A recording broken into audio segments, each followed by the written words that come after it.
الحمد لله رب العالمين والصلاة والسلام على أشرف الأنبياء والمرسلين نبينا محمد وعلى آله وصحبه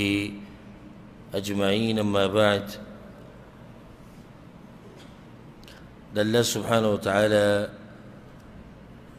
الدين طرف ته دعوت ورکول او دغشان تبلیغ کول دا د نیکانو خلقو طریقه ده او د نیکانو په سر کې دا د پیغمبرانو علیهم الصلاة والسلام دا د هغوی طریقه وه، ځکه چې دین دا خور شوی په دعوت سره دی او دغشان په جهاد سره، په کوشش او په مهنت سره و بغیر د دعوت نه چې ته یو سړی راوبلې دي دین ته، د دې نه بغیر دین مخکې تللی نشي. نو د پیغمبرانو دا طریقه وه چې هغوی دعوت کړی دی، تبلیغ یې کړی. بیا قرآن کریم د بعضو واقعات هغه موږ ته بیان کړي دي او بعض پیغمبران په دې دعوت سره ډېر مشهور شوي دي، اگر که دا طریقه د ټولو ده خو بعض پکې ډېر مشهور شوي دي. په هغه بعضو کې چې مشهور شوي دي نو یو د ابراهیم علیه السلام. ابراهیم علیه السلام دعوت او تبلیغ د توحید طرف ته دا څه پټ او پناه نه دی، بلکې ماشوم هم دې خبرې نه خبر دی. ابراهیم علیه السلام ناشنا دعوت چلولی دی او په هغه باندې عجیبه امتحانونه راغلي دي او عجیبه سختو سره مخامخ شوی. موږ به کوشش کوو چې د ابراهیم علیه السلام د دعوت ته تذکره چې الله سبحانه وتعالی په قرآن کې کړې ده چې دا بیان کو د خپلو ملګرو ته او د وروڼو او خویندو ته. وجه دا ده چې الله سبحانه وتعالی په قرآن کې دا خبره موږ ته کړې ده، اولئک الذین هدى الله فبهداه مقتده. پیغمبر ته الله وی د دوی په هغه طریقه باندې روان شه. نو چې پیغمبر ته دا حکم دی چې ته د پیغمبرانو په طریقه روان شه، نو موږ ته خو په طریقه اولاد سره دی. هر سړی نن سبا چې کوم جذباتي او د دین سره شوقي بس هغه لګیا دعوت او تبلیغ کوي، طریقه ورته نه ده معلومه. او بعض هغه دي چې بلکل بس وایي د هر سړي خپل قبر دی، ورته چاته څه مه وایه، غلطي ته به غلطه نه وایه، صحیح ته به صحیح نه وایه، او بس لګیا اوسه خپل کار کوه. ته خپل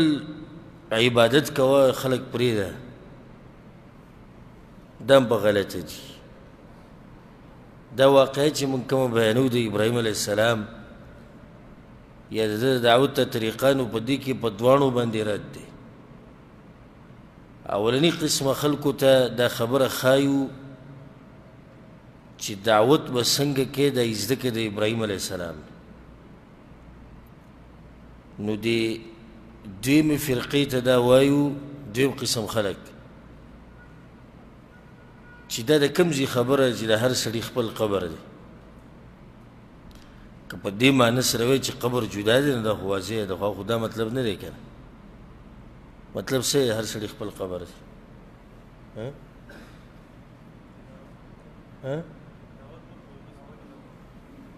هر سړي خپل قبر دی نه پرېږده. بعض وی مړوي هر سړی پوه دی چې ښه څه ته وایي او بد څه ته وایي بس کښېنه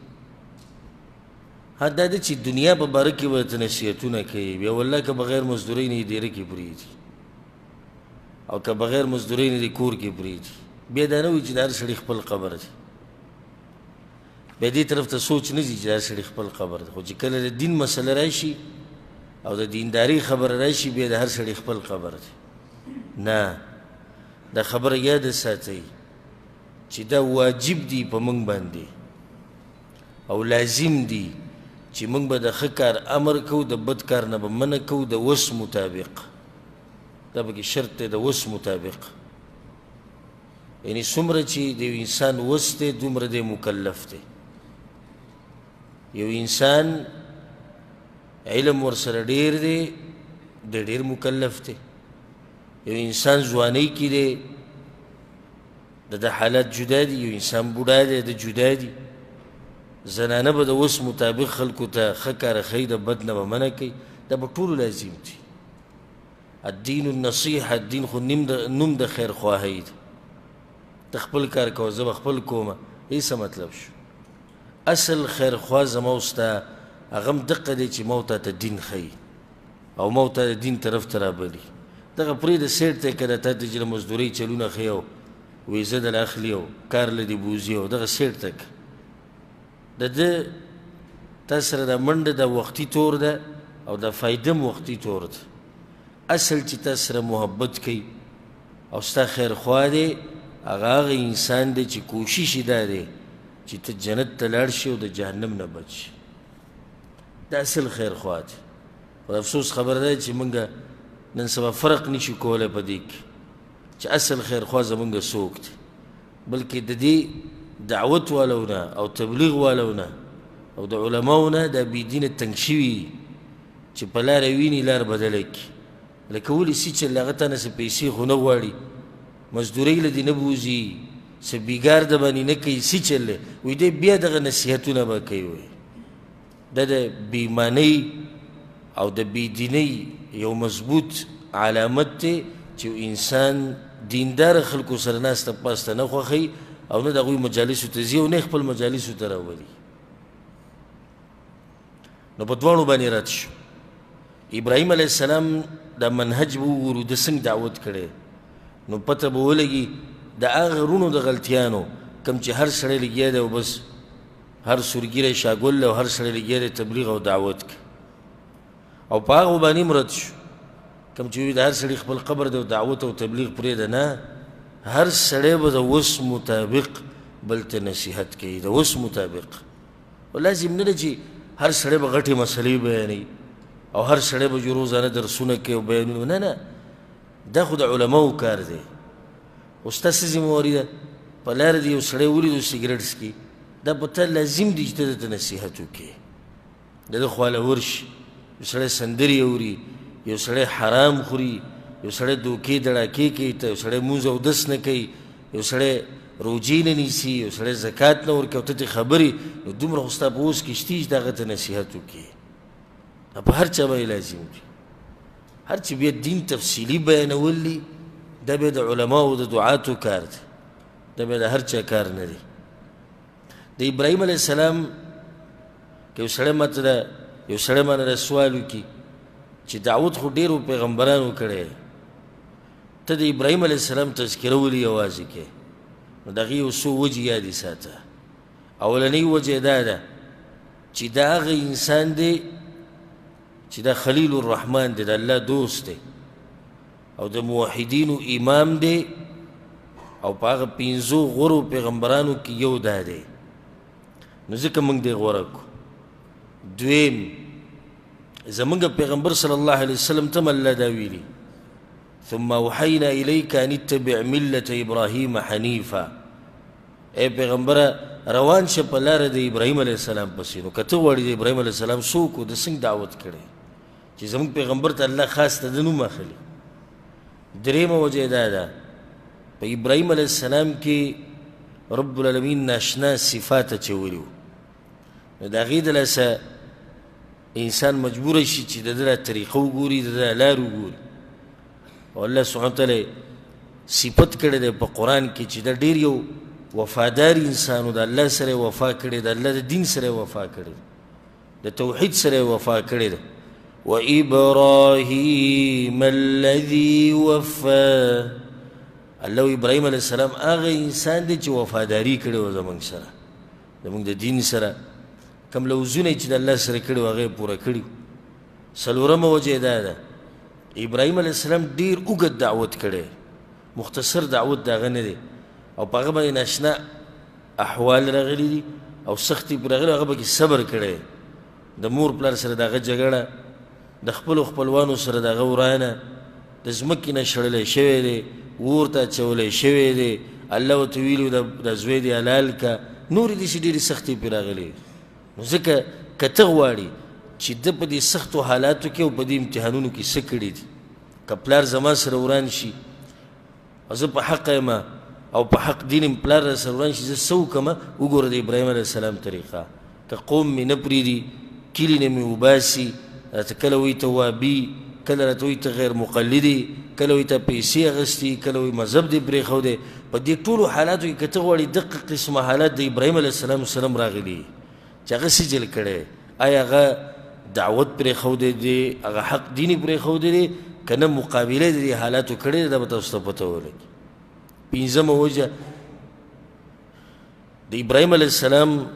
د موضوع د غوره کولو هغه دا ده چې ابراهیم علیه السلام په توحید باندې ډېر سخت مین و ډېر زیات مین و او ځکه دته امام الموحدین ویل کېږي د موحدینو امام والله سبحانه وتعالی موږ د هغه په نقش قدم روان کړي والله سبحانه وتعالی موږ د هغه په لار روان کړي د دې نه مخکې چې د ابراهیم علیه السلام د دعوت تذکره وکړو دا خبره یاد ساتئ چې رب العالمین په ابراهیم علیه السلام کې ډېر اوچت صفات اچولي او کله چې ته وینې یو عالم یو داعي کامیابي او دعوت یې مخې ته رواني په دې کې الله اوچت صفات اچولي د هر سړي خبره زړه ته نه کوزېږي او هر سړی دعوت نشي کولی مدرسو نه د جامعو نه د یونیورسټیانو نه هر کال په لکو طالبان او طالبات داسې فارغه کېږي لوی لوی علما ترې جوړ شي خو بیا مخکې دی هغه د دین خدمت نشي کولی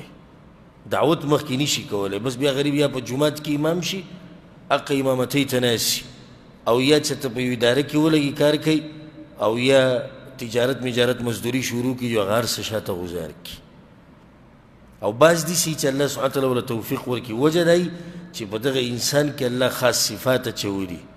د هغې د لاسه د دې سړي د دعوت هغه اثر کوي هغه زړه ته خبره کوزېږي د خلکو سره محبت او د هغې الله ورله توفیق ورکړي د دعوت کول ابراهیم علیه السلام کې الله ډېر ناشنا صفات اچولي بعض به درته ذکر کړم اولنۍ صفت الله په ابراهیم علیه السلام کې دا اچوله چې ابراهیم علیه السلام امام و امام هغه انسان چې په هغه کې ټول ښه صفات را جمع شوي نو هغه لایق و د دې چې هغه مشر شي او هغه امام شي او په دې ټولو به د دلیل د قرآن نه ښیم الله په قرآن کې څه وایي إن إبراهيم كان أمة قانتا لله الله ابراهيم عليه السلام یو امته دې کې د امت نه مراد دغه امت نه دی چې امت ډېر شي خلک یې لکه څنګه چې موږ وایو زموږ د امت دې کې د امت نه مراد دی ابراهیم علیه السلام امام و ابراهیم علیه السلام مشر و حقدار و د دې چې مشر شي قدوه وه یو نمونه وه د نیکانو خلکو دپاره او همیشه به دا کوشش کې الله سبحانه وتعالی په قرآن کې د نیکانو خلکو دا دعا را نقل کړې ده وجعلنا للمتقین اماما یا الله ما د نیکانو خلکو مشر وګرځوه اصل مشرتیا ده په دین کې ده او دنیوي مشرتیا چې ده داسې جاخه ده او فتنه ده او امتحان دی او چې کله پکې ناکامه شوې نو بیا هغه تبعید د دنیا او د آخرت یو سړی زه غټې کرسۍ ته ورسم یو سړی زه په غټ منصب باندې کښېنم دنیوي دا هېڅ خبرې نه دي اصل مشرتیا دا ده چې الله سبحانه وتعالی چاله په دین کې مشرتیا ورکړي او د ده نه یو امام جوړ شي د ده نه یو قدوه جوړه شي دی چې څه کوي خلک یې کوي اولنۍ صفت په ابراهیم علیه السلام کې هغه دا و دویم صفت په ابراهیم علیه السلام کې دا و چې د الله اطاعت او بندګي لازم کړې وه په ځان باندې او دغه شان الله ته واپسي کوونکی و. دا خبره یاد ساتئ که څوک دا وایي چې زما دا خبرې دي په خلکو باندې اثر وکړي نو ته به د الله سره خپله رابطه مضبوطه ساتي. وجه دا ده چې د دې انسانانو زړونه د چا په لاس کې دي؟ د الله په لاس کې دي. که ته دا غواړې چې الله د دوی دا زړونه دې ته راواړئ او دې ته غاړه کیږدي چې ستا دا خبره واوري بیا به هغه عرش والا سره مضبوطه رابطه ساتي هغه ته دا خلک بیا تابع کوي. یعنې ته ډېر زیات علم وکړه په لکو حدیثونه یاد که او قرآن او تفسیر او ترجمه او حدیثونه او فقه او چې څه ووایه خو چې د الله سره دې رابطه نه وه که نه ورب الکعبه که یو ټکی دې چا ته وښو بیا ماته ووایه. ځکه چې دې زړونو ته دا خبره کوزول د الله کار دی. موږ خو صرف خبره بیانوو اوس دلته لګیا یم زما زیات نه زیات کار هغه دغه دی چې زه به یو ګنټه تقریبا تاسو ته خبرې وکړم په هغې به دلایل وښیم په هغې به تفصیل وکړم په هغې به بحث وکړم د هغې وضاحت به وکړم خو بیا دا خبرې کوزول ستاسو دې زړونو ته دا د رب العالمین کار دی دا زما په لاس کې نشته. او که چېرته زموږ په لاس کې دا وی چې دا خبره راوالو د سړي دې زړه ته کوزه کړي بیا خو مزې وي بیا خو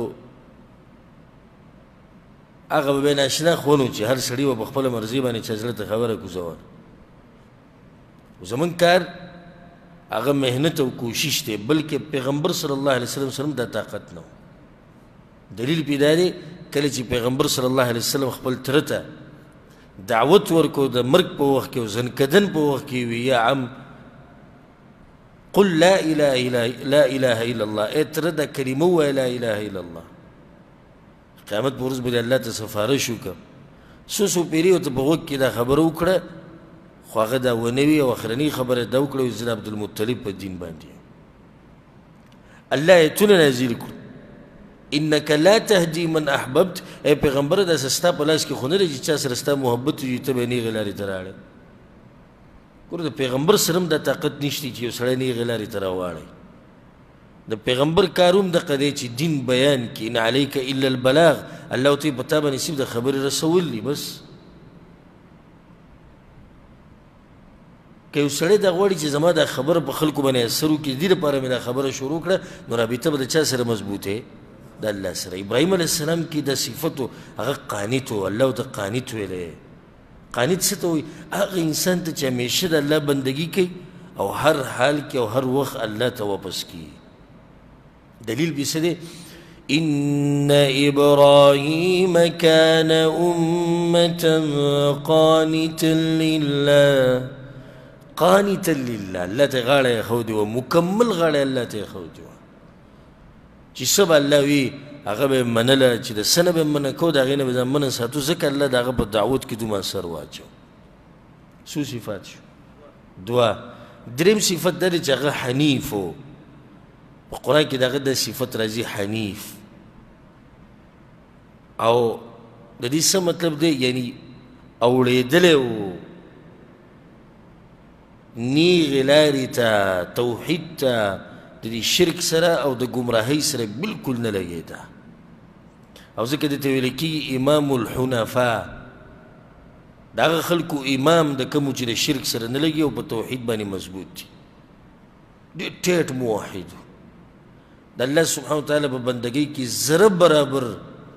د چا برخه د ابراهیم علیه السلام نه منله بلکې ټول ژوند یې تېر کړی دغې باندې. تاسو به واضح شي انشاءالله په روانو خبرو کې د پلار سره د قوم سره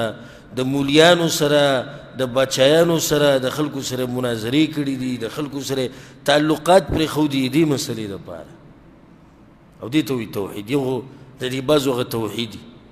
ځان ته به وایي موحد خو دومره دی په کور کې مور پلار ته نشي ویلی چې تاسو چې د باباګانو سره تعلق ساتئ تاسو چې تعویض په غاړه کوئ دا په شریعت کې نشته. تر دې چې بعض خو پکې داسې هم دي چې خپلې ښځې له توحید دعوت نشي ورکولی. ښځه به یې لاړه شي د خپل کور نه به تعویضونه راوړي او د ماشوم غاړې ته به یې اچولي او دی به یینې راینې خو ده کې دومره طاقت نه وي چې دعوت وکړي چې بهر ته راوځي یاره وایي توحید څه ناشنا نعمت ته وایي توحید او دومره غیرت پکې نه وي چې خپلو بچو ته ووایي پلار ته ووایي رونو ته ووایي په موږ کې چا د اوسه پورې چې دا سوال زه وکړم په موږ کې چا د اوسه پورې یو سړي یو کس د الله دپاره او د الله د توحید دپاره غیرت کړی دی او د ورور سره تعلقات پرېښودي یا د تره سره یا د ماما سره یا د قوم سره نه خو دا غیرت ډېرو کړی دی چې د پوله پټي باندې جګړه راشي په ځمکه باندې او په جیداد دپاره خپل ورور پرېښودی او خرچه باندې ما پیسې ډېرې لګېلې وي د لږې ولګولې او د لږې راوړې وي او ما ډېرې ولګولې او موږ د پوخانه شریک یو ما مزدوریانې کولې او د سبقونه وي په دې باندې ډېرو غیرت کړی کم یو د خپل ورور سره په دې وران شوی دی چې وروره ته چې خالص بندګي د الله نه کوې زما ګورې تا سره نه لګي ختمه ده زه ته زما د رب بندگی خالص نشي کوله درګاونو له باباګانو له تعویذونو له دمګرو له دغه دمګر د کم چې مشرکان دي دوی خو له ته ورځي دې بډې لګي نه زما خبر غلطه ها بلکې لما خو دې سې لیدلي دي چې دغه د عقیدې چې وراني د موحدینو سره دشمنیانې کړي دي او کې لا غیرت شتي ته وایي زمونږ باباګان نه منې که نه ته راشه د نن نه بعد زما دې کور ته ځه په هغو کې ګوره غیرت شتي خو په دې نام نهاد موحد کې دا غیرت نشتي چې دې دا ووایي چې بهی ته چې د الله په دې بندګۍ کې لګیې او د نورو له برخې ورکوې څه طریقه ورکوې ولې ورکوې راشه کښېنه ته ما سره خبره وکړه دا یې زده کړه د ابراهیم علیه السلام نه غیرت د الله په دین باندې او د الله په توحید باندې چې سړی په خپل رب باندې غیرت ونه کړي دی به په چا باندې وکړي یو سړی په خپل پیغمبر غیرت نشي کولی په قرآن او په حدیث باندې یو سړی غیرت نشي کولی غیرت په ریال او په ډوډۍ په دې باندې خو زناور هم غیرت کوي هو دا د ګپ نه علاوه خبره کوم په دې زناور غیرت کوي څنګه تاسو چې د بلارو کوڅه کې د پیشوګان لیدلي که نه وي ښه ډېر هم لیدلي ښه چې څه شی ورته میلاو شي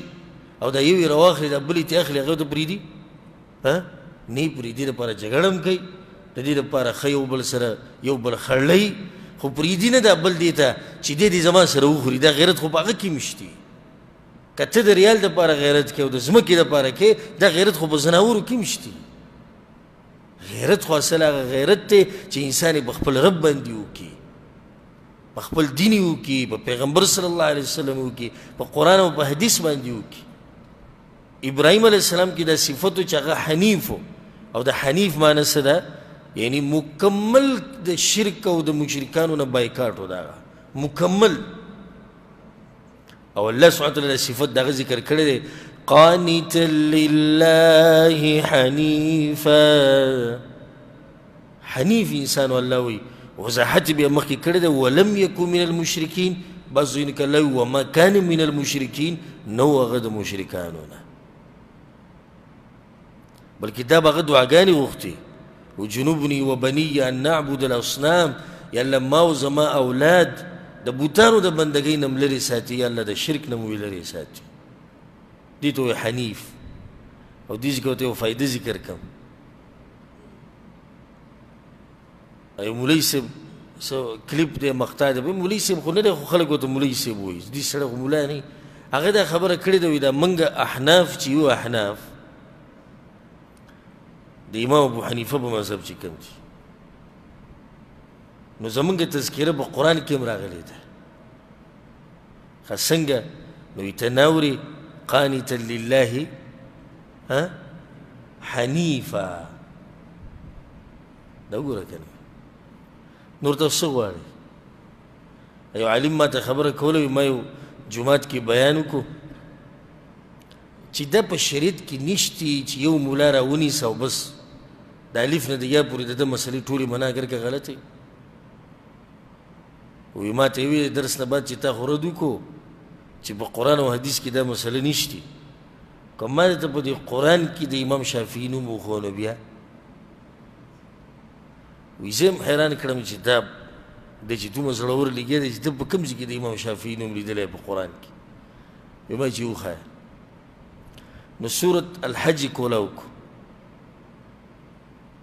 په سورة الحج کې دویمه سجده چې ته راکړه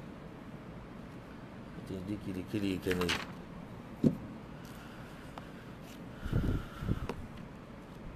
تاسو دلیل وخم د امام شافعي نوم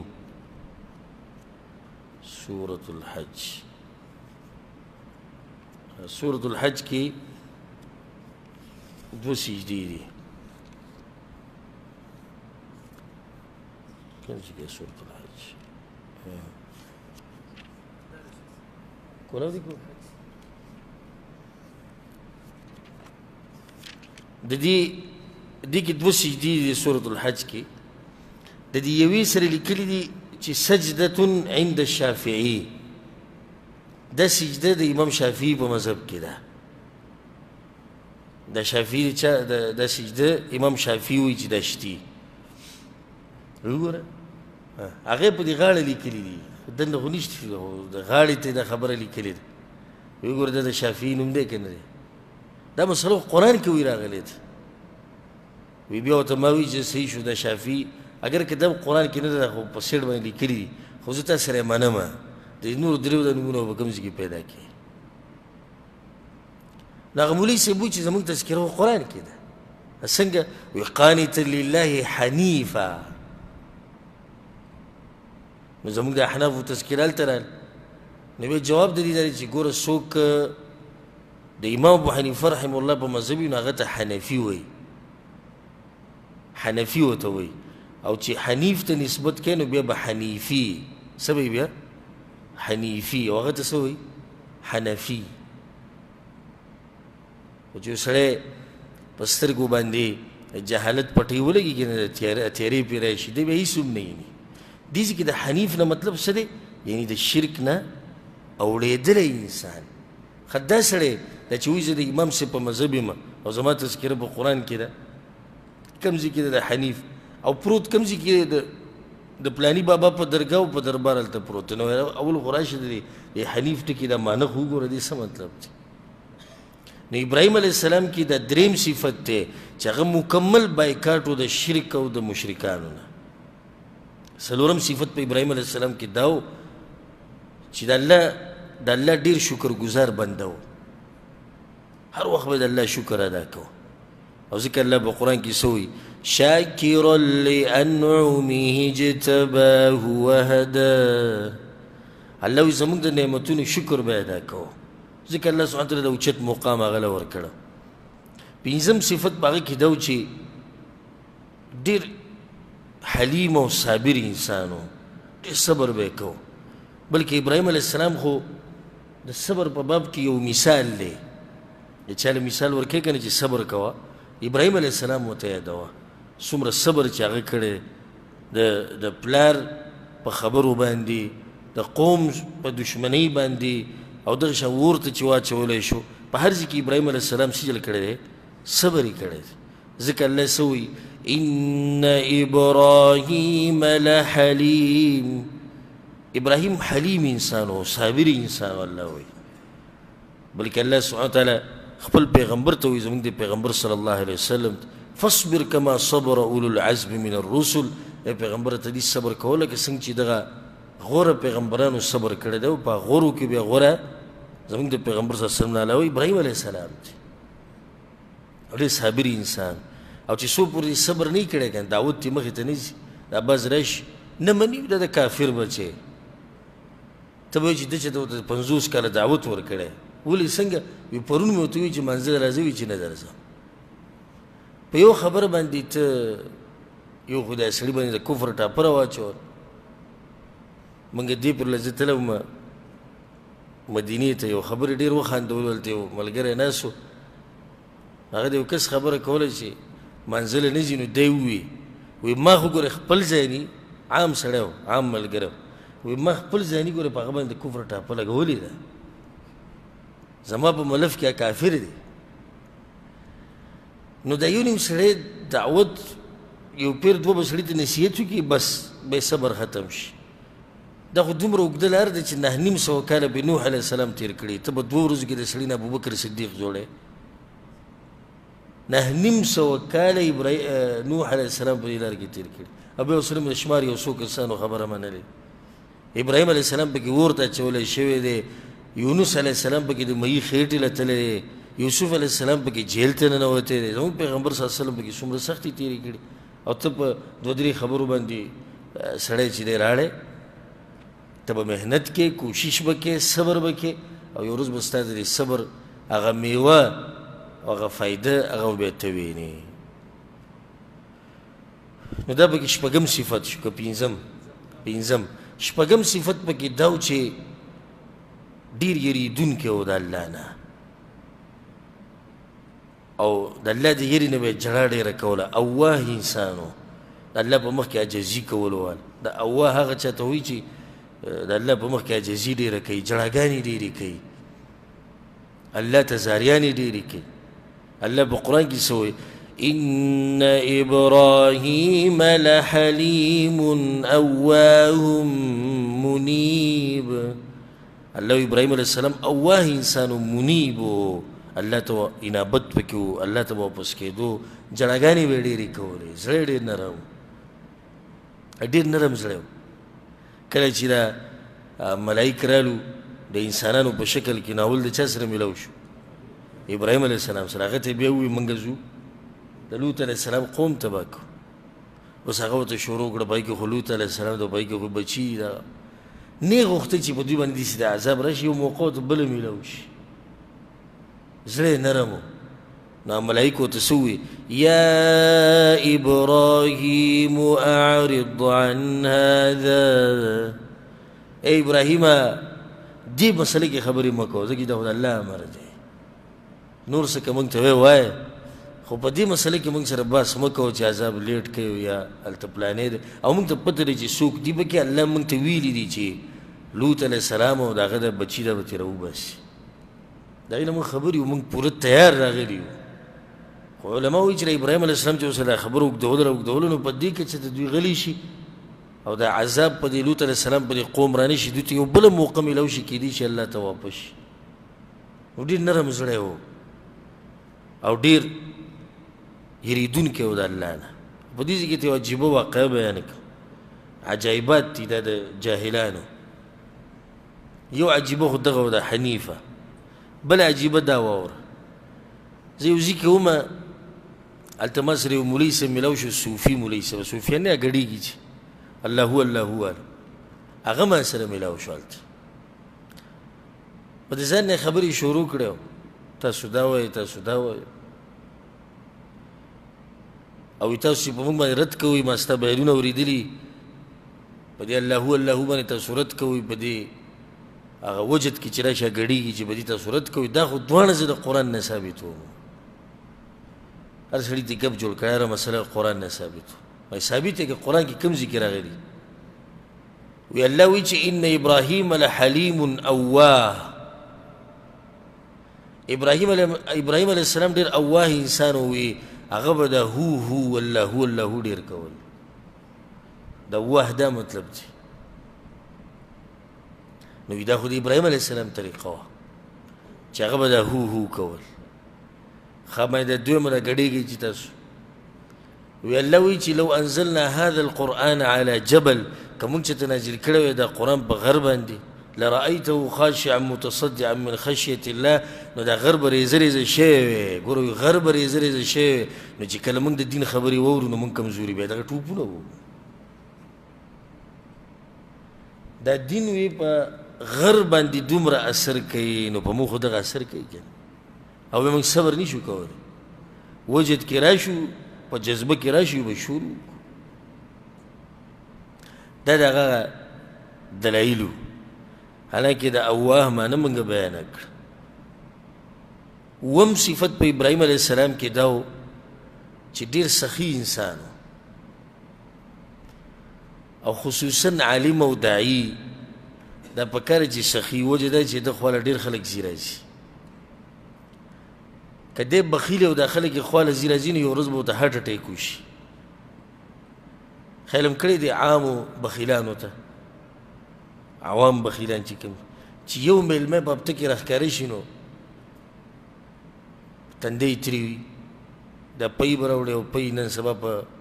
4 پنځه دی او 15 ډبې دی او 15,000 به ورکوه. اوس خو روپۍ په څو کې ده؟ 42 کې 42. دا خو بیا د هغوی زړه کېږي چې به خپله هم نسکو. نو چې بیا دا بخیل عالمي او د خواله خلک زی راځي او د مسلو تپوس دي کوي او اختر مبارک کي او د پلاني مبارک کي او د پلاني تپوس ته چې مولوي صاحب بیمار شوی دی چې خواله ورشو مسله د زمونږ او جګړه شوې ده او د طلاقو مسله او د میراث مسله په مخه خلک زی راځي عالم سره بالکل دا خبره نه برابرېږي چې دی بخیلي ته کې به څه صفت پروت وي د سخا دی به په دې کې به سخاوت وي دی به سخي د خواته خلک زی راځي ابراهيم عليه السلام واقعا الله په قرآن کې ذکر کړی دی هل أتاك حديث ضيف إبراهيم المكرمين الله يقينا راغلية تواقعا یا راغلی تا ته واقعا یا قصه اورېدلې دي د ابراهیم علیه السلام د میلمنو هغه عزتمن میلمانه چې عزتمن و ځکه دا په اصل کې ملایکو ځکه بعضو روایتونو کې داسې راځي تفسیر بعضو روایتونو کې چې دا یو جبریل و د دویم میکایل و د بل اسرافیل و درېونه په ملایکو کې اوچت ملایک ته خو دا درېونه د ښایسته هلکانو په شکل کې راغلي الله وی راغلی و په هغه پسې میلمانه عزتمن میلمانه مکرمین او دا فایده یې د ساتئ عزتمن نه ځي مګر د عزتمنو خواله او د سپکو خواله څوک راځي سپک راځي او سپک د چا خواله ځي او د سپکو خلکو خواله ځي دا یو قانون یاد ساتئ عزتمن د عزتمنو خواله ځي دا عزتمن میلمانه راغلي و الله وی إذ دخلوا عليه فقالوا سلاما چې څنګه ورننوتو سلام یې په واچو السلام علیکم قال سلام هغه له جواب ورکړو راوستو دننه کېنولو ازې کېد نو د دې بعضو سره به د کور په دروازې کې به د خپې وچې شي خو دا راته نه وایي چې دننه راځه ولاړ به په ګنټو ګنټو خو دننه د کرفي لګولی چې دننه به څوک نه ننوځي میلمانه یې دننه راوستو راځئ چې راځئ قوم منکرون ځان سره هم دا خبره وکړه خپلې بیبي ته یې هم وویې سارات څه ناشنا خلک راغلي ما خو اول پرې ولیدو دا له دې دا میلمانه نه پېژني دومره عزت وله کوي قوم منکرون ډېر ناشنا خلک راغلي دي کېناستو د هغوی سره ځکه دا طریقه د میلمه راننه بسي نو په اوله کې به ورسره لږ ساعت کښېني فراغ الى اهلې لاړ ډاري خپل بیا کور ته ننوتو فجاء بعجل سمین یو سخی ورید کړه و هغه یې راوویستو فقربه الیهم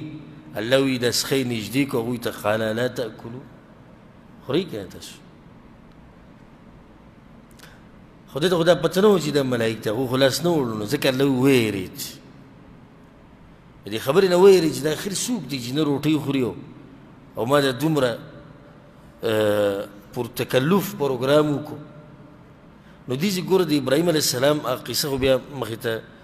موږ بیانه کړې هم د ځای په ځای او خصوصا د تفسیر په درسونو کې د دې آیتونو نه دا خبره بس راویسته مقصد و چې ابراهیم علیه السلام کې څه صفت پروت و د سخا او د سخاوت صفت پکې پروت ډېر سخي انسان اتم صفت په ابراهیم علیه السلام کې دا و چې ډېر بادر انسان او د فایدې د ساتي چې عالم او داعي چې کله بادر نه وي که نه او کله جري نه وي او شجاعت پکې نه وي د حق نشي بیانولی ځکه چې دی بیا په دې بیان کې داسې ګوري را ګوري که پلانې صاحب پکې ناست او پلانې او پلانې ناست نو بیا د خبره بدله شي او که چېرته دې څوک صیب او صیب پکې نه وي بیا په دې غریبانانو باندې ښه ګز کېږي بیا تر دې چې جهنم ته یې ورسوي دومره سختې فتوې به پکې ورکړي خو هغه پلانې چې زورور دی دې تېرېږي هغه پلانې چې خاندان یې غټ دی دې تېرېږي ځکه دا خبره یاده ساتئ چې کله دیم یو عالم ولیدو خلکو د هغه خبرې منلي او د خلکو سره محبت او د هر قسمه حق بیانو نو پوه شي چې دا سړی بادر او شجاع انسان دی ځکه درېږي دا خبره کوي او دعوت ته هغه پورې مخې ته نه ځي ته څنګه خلکو ته حق بیانې او په خپله ته یریږي د دې نه چې پلانی به څه او پلانی به څه اکثر مولیان څه وایي موږ سره میلاو شوي یو که نه دا نه منو ستاسو دا خبرې صحیح دي خو بیا به دا کلیوال وایي چې ولې دا مخکې ولې نه وي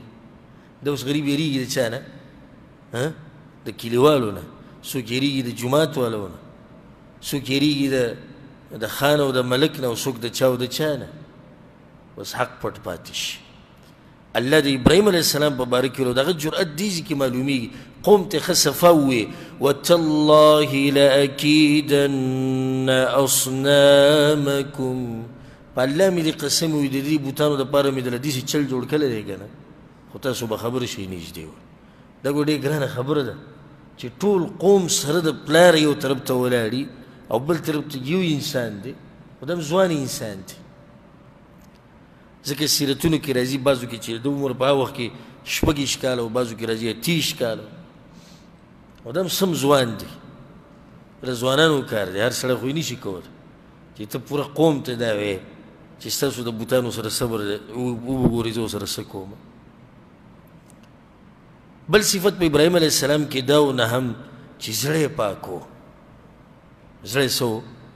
پاک و الله وایي وإن من شيعته لإبراهيم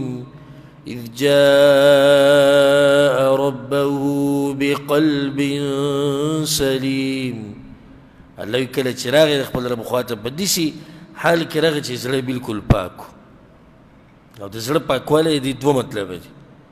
د خالق په باره کې او د مخلوق په باره کې دواړو باره کې د هغه زړه پاک د خالق په باره کې د هغه زړه پاک و د شرک نه او د غیر الله د بندګۍ نه په زړه کې ذره برابر شرک نه او د مخلوق په باره کې زړه پاک و یعنی حسد بدګمانیانې تکبر بغض کینه د دې هر څه نه د ابراهیم علیه السلام زړه څه هغه پاک او دا هم فایده ده ساتئ که یو سړی وي چې زما نه کامیاب داعي جوړ شي او زه دعوت ورکړم د الله طرف ته د هغې دپاره لازم ده چې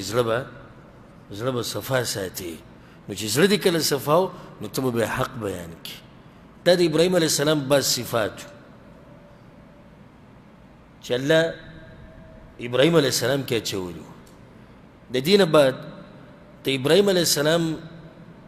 دعوت دا په یو څو مرحلو باندې تیر شوی دی موږ به په دې کې یو مرحله نن ذکر کړو او باقي به انشاءالله را روان دې ورځې ته پرېږدو او د دې بیان په دویمه حصه کې به بیا پوره کړو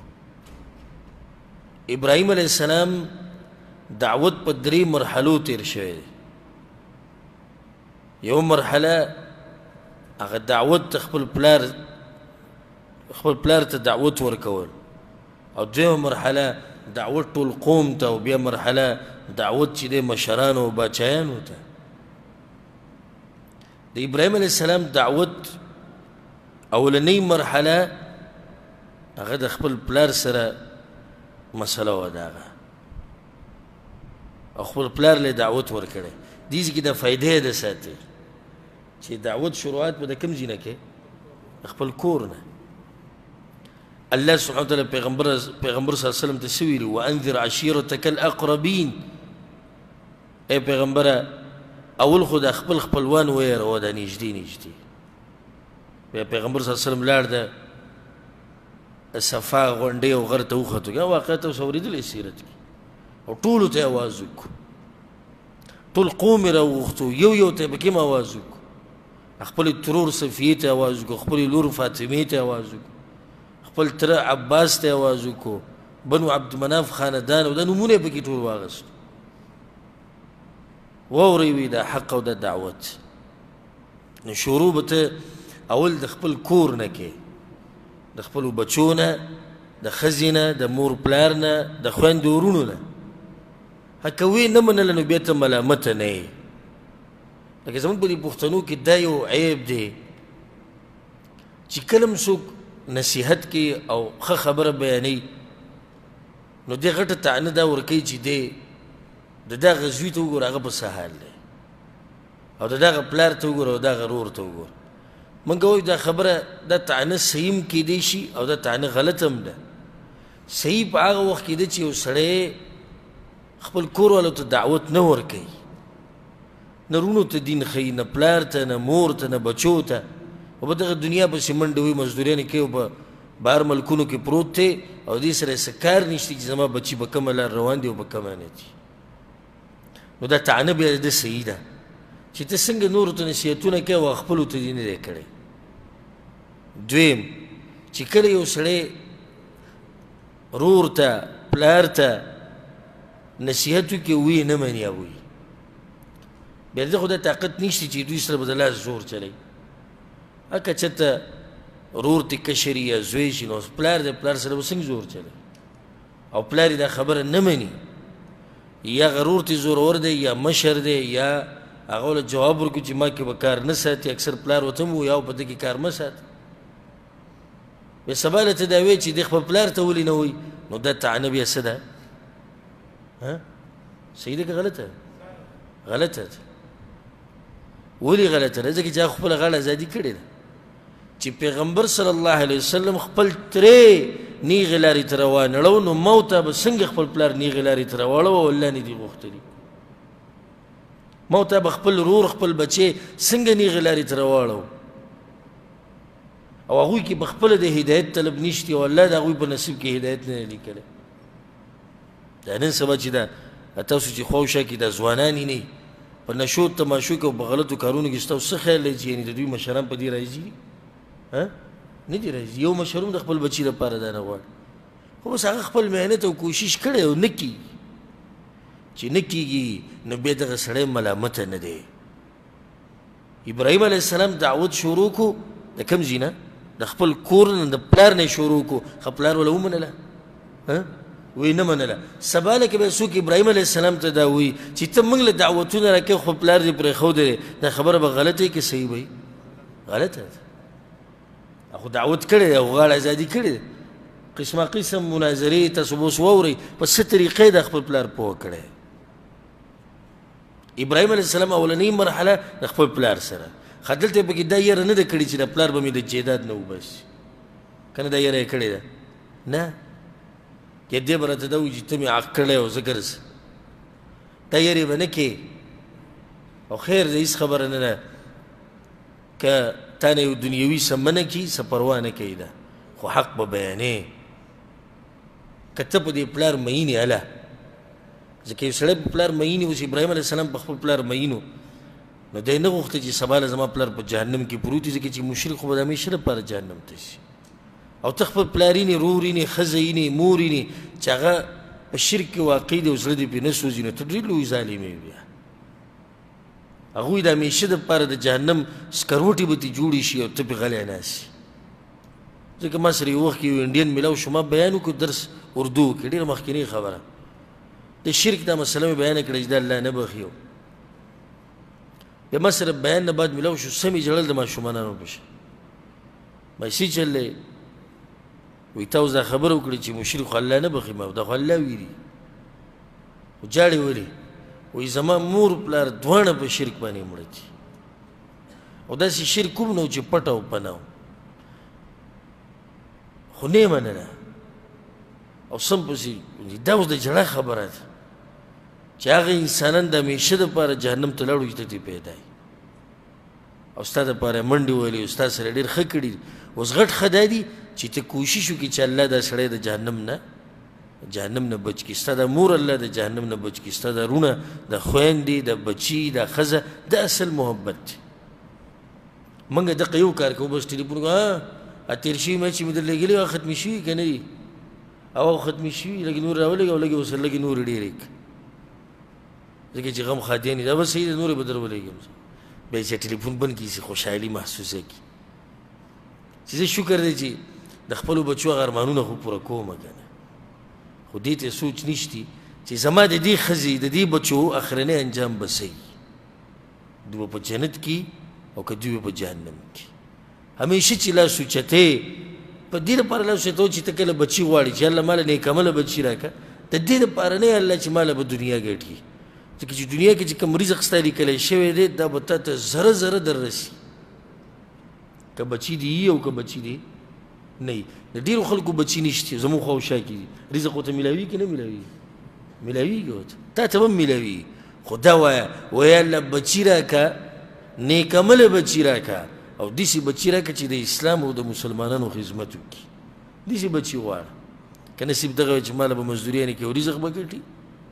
اکثر پکې وي بچي وي خلک بلې کمې ورځې له غواړي خو دغې له غواړي چې مزدوریانې کوي صحیح ده چې د انسان په زړه کې دننه دا خبره پرته وي چې سبا له به دا بچي ماله ما ته به راحت او سکون میلاویږي دوی د لاسه خو بنیادي مسله به دی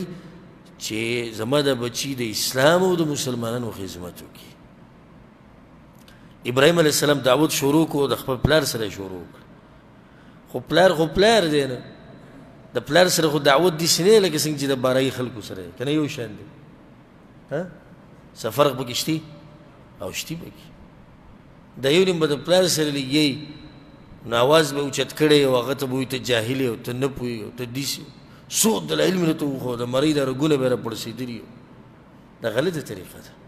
صحیح ده دعوت وکړه موږ په هغه باندې رد وکړو کوم چې وایي چې مشرانو له به دعوت نه ورکوي نه مشر که مشر دی صحیح ده مقام یې اوچت دی خو د الله نه خو مخکې نه دی که نه د الله د توحید نه ورسره زیات موږ محبت خو نه کوو که دعوت به ورکوو خو په ښه طریقه واوره ابراهیم علیه السلام خپل پلار ته څه وایي الله خپل پیغمبر ته وایي واذکر فی الکتاب ابراهیم انه کان صدیقا نبیا یاد کوئ ای پیغمبر ابراهیم علیه السلام ډېر رښتینی انسان و پیغمبر ووایي اذ قال لأبيه يا أبت لم تعبد پلار سره خبره شروع کړه نو خپل پلار ته ویلو چې ای پلار زما یا ابتي ادب ته وګوره احترام ته وګوره پلار ته نوم اخسته یا تا ته وایم واوره زما دا خبره دا ټول د بې ادبو خلکو خبرې دي پلار زما ښه په ادب او په احترام سره اوس ګوره مشر دی نو دا مشران اکثر په دلایلو پوهېږي نه پوهېږي په دلایلو مشران خو اکثر سادهګاني عقلي دلیل به ورته ښیي په نقلي دلیل یعنی قرآن او حدیث باندې هغوی نه پوهېږي اوس ته د یو مشر سره کښېني د شپېتو او یا اتیاو کالو یو ته په مسند د امام احمد بن حنبل کې دا حدیث په موطا د امام مالک کې دا حدیث په دې څه پوهېږي اکثر پکې دین هم دي خبر چې دا حدیث څه ته وایي ته لږې هغه دلایل ورته بیانوي نه دې سړي سره به څه کې ده ته به عقلي خبرې کوي ابراهیم علیه السلام دعوت کوي پلار ته په ادب او په احترام سره خو ډېر هوښیار انسان دی که نه او چې الله د پیغمبرۍ دپاره غوره کړی خو هغه هم څوک خبره ګوره څومره ناشنا ورته کوي لم تعبد ما لا يسمع ولا يبصر ولا يغني عنك شيئا ای پلار زما ولې ته عبادت کې د هغه څه چې نه اورېدی شي نه ستا خبره اوري نه تعیني او نه تاله څه فایده درکوي دا اوس عقلي خبره ډېره مزداره خبره یعنې پلاره ته چې دې بوت ته پروت نه تعیني جواب خو واضح دی چې نه مانعیني ستا اوري نه اوري نو چې ستا نه اوري او تا نه ییني او تاله فایده نه شي درکولی ته څه کوې دته پروت وي اول یې ورته دا خبره وکړه هغه ورته غوږ یې ښودی دویم یې ورته دا ووایي اوس که په زړه کې دا راشي چې ښه نن ته چې زما نه پیدا یې ما له دعوتونه راکړې نو څه یې ورته ووایي یا ابت اني قد جاءني من العلم ما لم يأتك فاتبعني أهدك صراطا سويا پلاره ماله چې الله کوم علم را کړی د تا سره نشته نو په دې به رانه خفه کېږي چې دا کشر ولې ماله دعوت راکوي دا خبره ورته هم واضحه کړه دلته دا فایده م یاده ساتئ لازم نه چې مشر به غوره وي کله داسې هم کېدی شي چې کشر د مشر نه غوره او علم ورسره ډېر دا پلار په دې خفه کېږي اکثر پلاران د جاهلان چې کوي ته نن ماته نصیحتونه کوي دا تره او ماما او داسې ځان به سور کړي زه سپین ږیری دی وګوروي دا زما په مخ کې لوی شو دی اوس ما له دعوتونه راکوي نه چې د هغه سره علم دی نو خو ستا نه زیات پوهېږي که نه نو بیا خبرې ته غوږ کړې دویمه ورته دا ووایي درېیمه ورته دا ووایي یا ابت لا تعبد الشیطان ای زما پلار وایي د شیطان بندګي مه کوه، ان الشیطان کان للرحمن عصیه، شیطان خو د رحمان ذات دشمن دی. مشرک ولې د شیطان بندګي کوي؟ تاسو وایي ودې کوي چې ته مې اورېدلې دا مسله زما نه که نه بار بار مې بیانه کړې ده. لار ورته شیطان خوري، په اصل کې بندګي ده د شیطان ده. دی ورته درېیمه خبره وکړه. څلورمه ورته دا وکړه یا ابت اني اخاف ان یمسک عذاب من الرحمن، پلار زه یېرېږم عذاب به د باندې راشي د الله طرف نه. نو څومره خوږې خبرې شوې. دا ټولې خبرې چې ده وکړه هغه خبره شروع کړه د مشرک غریب سره څه یو خو دی مشرک. دا به تاسو انشاءالله په هغه روان د دې بیان په هغه دویمه برخه کې اورئ چې د قوم متصد دلایل بیان کړي. نو یو خو دی مشرک او د مشرک سره دلیل نه او بیا چې پلار وي د هغه سره به پکې لږ زور هم دی، نو دی خو به ښه داسې شور شغرب به ډېر کوي که نه. قال هغه ورته اوس ویې خبرې ختمې کړه. هغوی اراغب انت عن آلهتي يا ابراهيم. اب پوه شوم لنډه دا ووایي چې زمونږ د دې بوتانو سره دې نه لګي. اوس هغه څومره ښکلي تفصیلي خبرې وکړو د دې جاهلانه جواب ته پوه شوم. لکه موږ نن سبا بعضو ته دعوت وکړو که نه زارم شنه شي پوه شو لکه زمونږ چې تېر شوي څومره منځونه یې دا نه دي شوي. هغه زه ته څه یم او ته څه ته به له دعوت ورکې دی پوه شو زمونږ هغه پلار نیکه چې ټول کافران وه لکه چا خو څه نه دي. اوس ده دومره ښکلی دعوت ورکړي دی ورته ښه ابراهیم وایي زمونږ د دې بوتانو سره دې نه لګي خو قیصه لنډه که داسې ووایه که نه ښه صحیح ده. اوس ته دی په کار خو دا دی چې دی په دې باندې قانع کړي چې تا چې را کومې خبرې وکړي چې دا بوتان نشي اورېدی لیدی نشي کولی فایده نشي ورکولی. اوس په کار دی چې دی په دلایلو باندې ثابته کړي چې دوی خو دا کار کوي. نو دلیل خو د هغه سره نشته او بیا پلار دی نو څه ورته ووایي لئن لم تنته لأرجمنك واهجرني مليا. که د دې قصو نه غلی نه شوې ابراهیمه نو په کاڼو دې ولم وجنم دی او زه ورک شه زما دماغې نه واهجرني مليا. وځه دې کور ته بیا نه راځي په ګډو وډو سره. اوس ګوره که دا دمکي دې بعضو له ورکړه پلار که کیدای چې خپل توحید وطن پرېږدي هر څه پرېږدي. اجي زمونږ والد صاحب خفه کېږي کاکا صاحب هم خفه دی ماما صاحب خفه کېږي. ښه نو خفه کېږي د الله دین پرېږدي. موږ خو ته دا نه وایو چې د هغوی سره بد اخلاقي وکړه ښه ښکلي اخلاق ساته تعلقات ساته خو دین کې خو نرمي نه کېږي که نه دین خو نشي پرېښودی. او دا څومره سخت الفاظ دي او دا د مشرکانو څخه غټ دلیل دی مړ به دي کو هر وخت دوی دا ویلي ده اوس دې زوی ته وایي مړ به دې کړم مړ کې څه نه خو دلایل ورته وښایه پړې که پړه کولی خو هغه نشي سره اوس شتي نه وایي مړ به دې کړم او بله دا چې زما د کور نه وځه ځه ورک شي واهجرني ملي. نه دی خو څه په هغه ځوانانو کې نه دی چې ځمکې او جایداد ته په انتظار ناست دی پلار ته به وایي چې زه خیر د خفه کېږم خو د کور نه مې مه وباسه. جواب کې ورته څه ووایي قال سلام علیک سلامتیا دي په تا باندې پلاره لاړم وایي. ګوره ادب او احترام ته پلار دی که د هر چا سره به د هغه د مقام مطابق خبرې کوي. پلار سره جدا دي عام سپین ګیرو سره جدا طریقه ده استاذ او د عالم د هغه سره به جدا طریقه ډاکټر او انجینیر جدا طریقه ده د علاقې د ملک مشر د دوی لپاره جدا طریقه باندې نصیحت دی عامو خلکو ته جدا نصیحت دی ښځې ته جدا طریقه ده ماشومانو دپاره جدا طریقه ده. دا یو نیم پکې دې ته نه ګوري خو لګیایي نو کار وران کړي. پلار ته وایي سلام علیک پلاره بس غوسه کېږه مه سلام دی په تا باندې ساستغفر لك ربي بخانه بدلم غواړم د الله نه چې ودې بخي ځکه چې دې په غټه ګناه کې پروت دی اخو بیا الله وروسته منع کړو خو دغه ابتدایي حالات وی ورته لوز یې ورسره وکړو بیا چې کله الله ته ووایي الله ورته وایي ابراهیم وایي پلار دې مشرک دی د مشرکانو بخانې به نه غواړم بیا منع شو. وتو کې ورته دا م ووایي واعتزلكم وما تدعون من دون الله پلار ګوره دا خبره یې ساته چې زمه خو تاسو ټول پرېږدمه او زه دنه بېزاره یم او د کومو بوتانو چې تاسو بندګي کوئ د هغې سره مې څه تعلق نشتي اعلان د براعت واوره پلاره زما پلار یې زه ډېر قدر کوم احترام دې کومه مشرې خو د دې بوتانو سره ستا د دې بوتانو سره مې هم نه لګي او نه مې ستا د دې مشرک قوم سره لګي ما تاسو اکثر مخکې وایي چې ابراهیم علیه السلام کې یو صفت دا و چې ډېر بادر انسان و دا خبره بزدله انسان کولی شي نشي کولی دا د هغه مرحله اولنۍ مرحله د پلار سره خو پلار یې دا دعوت قبول نه کړو بیا مخکې ته دا قیصه تللې ده او ډېره ناشنا واقعه ده او ډېر خوندور باس دی دا چې د ابراهیم علیه السلام بیا د خپل قوم سره څه طریقه وه او بیا د مناظرې کړې وي هغه څه مناظرې وي